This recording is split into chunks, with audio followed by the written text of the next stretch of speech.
அருகில் இல்லை பூமலைன்னு ஒரு கிராமத்தில் இருக்கோம். இப்போ அந்த ஏரிக்கரையில் இருக்கோம், ஏரிக்கரை மருங்கில் இருக்கிறோம். இது வந்து ஏரிக்கரையினுடைய நீளம் வந்து 1 கிலோமீட்ரு.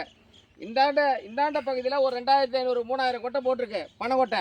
அந்தாண்ட பகுதியில் ஒரு 2500 கொட்டை போட்டிருக்கு. இரு மருங்கிலும் பனை கொட்டை போட்டிருக்கு.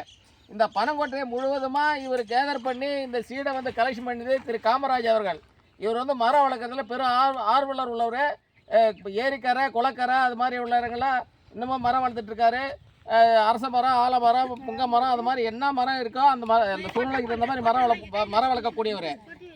இந்த போகிறதுக்கு கிட்டத்தட்ட 20 ஆள் 25 ஆள் ஆகுது. ஒரு ஆளுக்கு லேபர் சார்ஜ் எவ்வளோ? 200 ரூபா கொடுத்துருக்காங்க. இவங்களும் வந்து இந்த மரம் வளர்க்குறதுல பங்கு எடுத்திருக்காங்க. இவங்களையும் ஒரு பெருமையாக சொல்லி ஆகணும். இன்றைக்கி நட போனால் 500 600 700 வரைக்கும் சம்பாதிக்கிறாங்க. இங்கே போய் இங்கே காலை வச்சா ஒரு 400 அங்கே காலை வச்சா ஒரு 400 3 இடத்துல போச்சா 50 அதையும் தியாகம் பண்ணிவிட்டு இங்கே வந்து செய்கிறாங்க. இவருக்கு அன்பு கட்டுப்பட்டு செய்கிறாங்க.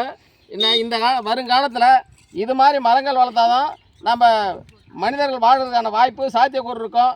இதெல்லாம் நீர்நிலைகளை இந்த மரம் இருக்கும்போது நீரை கொண்டு போய் கீழே சேர்க்கும்போது நீர் வற்றாத நீர் கிடைக்கும். வற்றாத பனைமரம் எங்கே இருக்குதோ அங்கே தான் வற்றாத நீர் கிடைக்குது. அப்போல்லாம் அதை பார்த்து தான் கிணறு வெட்டினாங்க.